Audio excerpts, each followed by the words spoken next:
கர்த்தருடைய பரிசுத்த நாமத்திற்கு மகிமை உண்டாவதாக. வேதாகமத்திலிருந்து சில வசனங்கள்.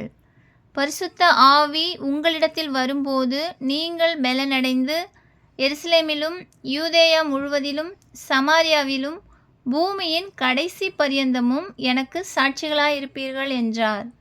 இவைகளை அவர் சொன்ன பின்பு அவர்கள் பார்த்து கொண்டிருக்கையில் உயர எடுத்துக்கொள்ளப்பட்டார். அவர்கள் கண்களுக்கு மறைவாக ஒரு மேகம் அவரை எடுத்துக்கொண்டது. அவர் போகிறபோது அவர்கள் வானத்தை அண்ணாந்து பார்த்து கொண்டிருக்கையில், இதோ வெண்மையான வஸ்திரம் தரித்தவர்கள் 2 பேர் அவர்கள் அருகே நின்று, கலிலேயராகிய மனுஷரே, நீங்கள் ஏன் வானத்தை அண்ணாந்து பார்த்து நிற்கிறீர்கள்? உங்களிடத்தில் நின்று வானத்துக்கு எடுத்துக்கொள்ளப்பட்ட இந்த இயேசுவானவர் எப்படி உங்கள் கண்களுக்கு முன்பாக வானத்துக்கு எழுந்தருளி போனாரோ அப்படியே மறுபடியும் வருவார் என்றார்கள்.